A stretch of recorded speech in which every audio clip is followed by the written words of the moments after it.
교류재단은 누가 나오셨죠? 국제교류재단? 예, 한국국제교류재단 이사장 송기도입니다. 아, 네네. 여기서 많이 보던 분인데. 네. 여기에 기금으로 운영한다고 그랬죠? 예, 기금의 재원이 뭐예요? 어디서 오는 건가요? 이 기금은? 국제교류기금은요, 네. 우리나라 국민들이 여권을 내면 네. 지금은 12,000원씩. 여권 발급 수수료? 예, 국제교류액 수수료에서 12,000원을. 그러니까 10년짜리 여권을 발급받으면 현재 5만 원을 내고 있는데요. 네. 거기서 12,000원을 저희 기금으로 주고 있습니다. 아, 5만 원 받아가지고 기금으로 15,000원 주는데. 예, 근데 원래 그게 15,000원이었는데 이게 1991년부터 이게 기금이 모아져서 15,000원이었는데 2024년 총선을 앞두고 윤석열 정부에서 이게 부담금 정비 및 관리 체계 강화 방안이다 그래서 총선 직전에 민생에 직접 부담을 준다. 12,000원으로 내려버리는 바람에 12,000원으로 내렸습니다. 기금이 확 줄어들었다. 예, 예. 그래서 이게 10년에 3,000원이니까 1년에 300원 줄인 겁니다. 그래서 잠깐만. 네, 부담이 안 되는데 이걸 부담을 줄여서 저희로서는 이 국제교류재단의 기금 재원의 96%가 여기서 옵니다. 근데 아까 이게 잠깐만요. 5만 원을 내면은 15,000원을 그 중에 기금으로 받았다. 예. 그러면은 이걸 12,000원으로 내리면 지금은 그러면 여권 발급 비용을 47,000원 받고 있다 그 말입니까? 예, 그걸 그렇게 받았는데요. 아니 맞냐고요? 예, 47,000원 받고 47,000원씩 받는 걸로 알고 있습니다. 그걸 다시 5만 원으로 올리고 13,000원을 더 늘렸다. 예, 그렇게 해주시면 최근에 이게 아까 대통령님께서 핵심이 문화라고 아까 말씀을 하셨잖아요. 공공 외교의 가장 중요한 게 상대국 국민을 대상으로 하고 있는 문화 외교입니다. 그래서 지금 이 물실혹이라고 특히 뭐 K-팝이나 K-컬처가 나오는데 네, 이때 좀 많이 해야 될 것 같은데. 네. 그런데 여기 업무 내용이 도대체 뭘 하는 건지 이런 느낌이 조금 드는데? 그 업무 내용을 보면요. 네. 저는 기본적으로 공공 외교인데요. 네. 공공 외교가 중요하고 필요한데 거기서 어떤 기여를 하는 거예요? 다양한 것들이 있습니다. 근데 이제 가장 중요한 거는 이 한국 관심을 확산시키는 일입니다. 이게 한국에 대한 이해를 확산시키는 그러기 위해서 일인데, 구체적으로 뭘 하냐고요? 예, 혹시 한강 작가가 네. 노벨 문학상을 받았는데요. 네. 그때 노벨 문학상을 받았을 적에 영어로 번역했던 데보라 스미스라는 네. 사람이 있습니다. 네. 그분이 영국의 런던 대학의 아시아 연구소에 있었는데 네. 코리아 파운드 한국 교류재단에 지원을 받았던 장학금 수혜자입니다. 아, 그래요? 그리고 알았습니다. 더불어서 네, 알았습니다. 같은 대학에 있었던 스웨덴어 번역을 했던 분은 네. 영국 런던의 대학에 같이 있었는데 우리 교류재단의 수혜자입니다. 수혜 교수입니다. 알았습니다. 네, 네. 예. 자, 재외동포청은 이거 하나 물어볼게요. 이 경계가 좀 불분명해서 그런데 재외국민하고 재외동포는 형식적으로는 구분이 돼요. 그러죠? 한국 출신인데 외국 국적을 가지고 있는 사람 아니면 재외동포. 그 재외동포. 예. 네, 우리나라 국적법에 의해서 가지고 있는 사람은 근데 해외 나가 있는 사람은 재외국민. 재외동포에 포함되는데 재외국민으로 국적을 가지고 있기 때문에 별도로 거기에서 구분을 하고 있는 겁니다.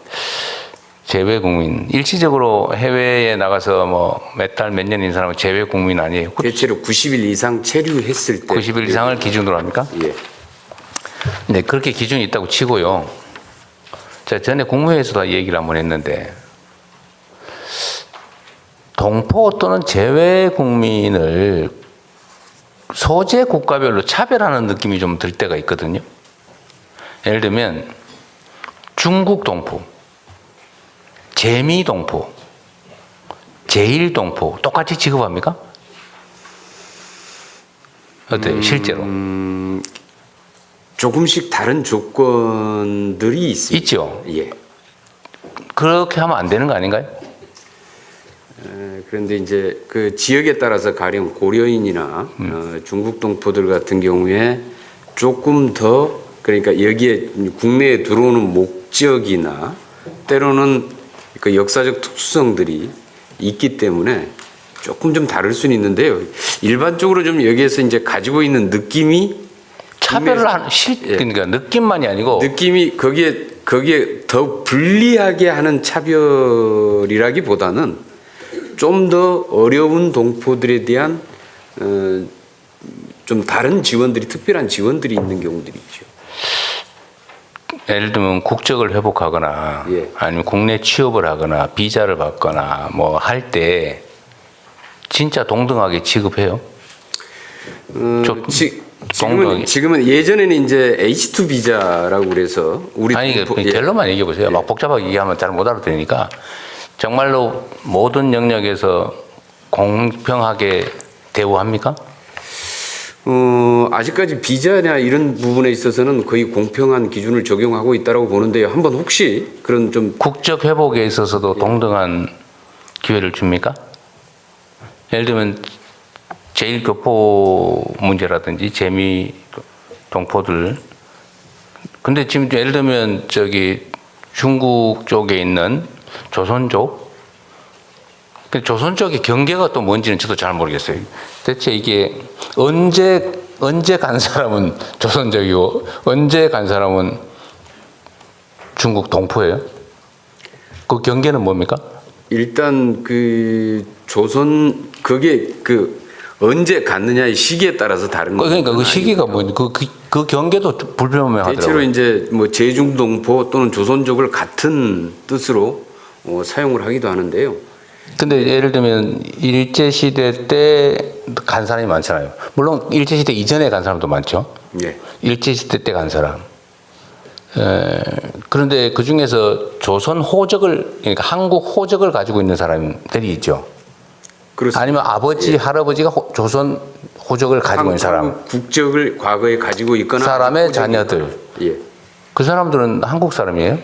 재외 동포예요? 재외 국민이에요? 그런데 그런 경우에는 대체로 이 조선족 같은 경우에는 이 중국 국적으로 다 이 지금 국적을 가지고 있는 상태들이 국적을 많습니다. 가지고 있지만 그런데 그거는 거기에는 재외 그냥 동포로 치고요. 근데 재외 미국 같은 국민은 경우 아닙니다. 미국에 있는 사람들은 좀 다르게 우리가 취급하고 있지 않냐 그 말이에요.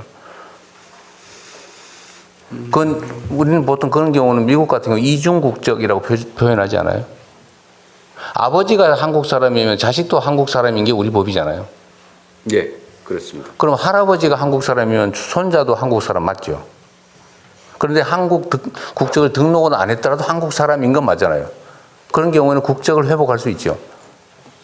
그럴 때 재미 동포와 재중 동포를 동등하게 취급하고 있느냐라고 하는 게 제 질문이에요. 그 구체적인 조건까지는 좀 더 확인해봐야. 좀 알아보세요. 내가 보기에는 차별이 있어요. 법무부에서 아마 말씀하십시오. 법무부 예, 편하게 아무나 말씀하세요. 예, 재해동부청 정책국장 이기성 말씀드리겠습니다. 지금 대통령님께서 질문하신 내용과 관련해서는 조선족, 고려인에 대해서는 약간 재미동포, 제일동포가 다른 우리가 비자 정책이라든지 국적 정책을 좀 취하고 있습니다. H2 비자라는 별도의 비자 제도는 고려인, 조선족에만 해당되는 비자입니다. 그렇지만 재미동포라든지 제일동포가 우리 비자, 체류 자격을 얻을 때는 F4 비자, 훨씬 더 영주하는데, 체류하는데 편리한 제도를 운영하고 있는데 대통령님이 지침을 주셔서 내년도 상반기 중에 1월 중에 아마 두 비자 제도는 통합이 돼서 체류 자격에 있어서의 차별 문제는 해소될 것으로 보입니다. 그런데 국적 회복 절차도 약간 차등이 있긴 한데 그 말씀 주셨던 복수국적 재미동포들 65세 이상 대부분의 대외 동포들은 복수국적 제도가 인정되는 국가이기 때문에 우리 국적을 65세 이상이 되면 회복할 수 있습니다. 우리 국적을. 그렇지만 조선족, 그러니까 중국 동포죠. 중국 국적인데 중국은 우리와 같이 단일 국적주의이기 때문에 국적을 우리 회복하지는 않습니다. 그러니까 중국 국적을 포기해야만 우리 국적을 얻는 제도로 되어 있습니다. 예, 이상입니다. 그건 이제 중국의 법제 때문에 그렇다는 거고, 근데 우리 문제는 이제 우리 국내적으로 내부에서는 최소한 각 재외 동포들의 소재 국가에 따라 차별하지 않는 게 바람직하겠다. 이제 내년부터는 이제 가능한 부분부터 한다 그 말이죠. 네. 그럼 뭐 됐고요.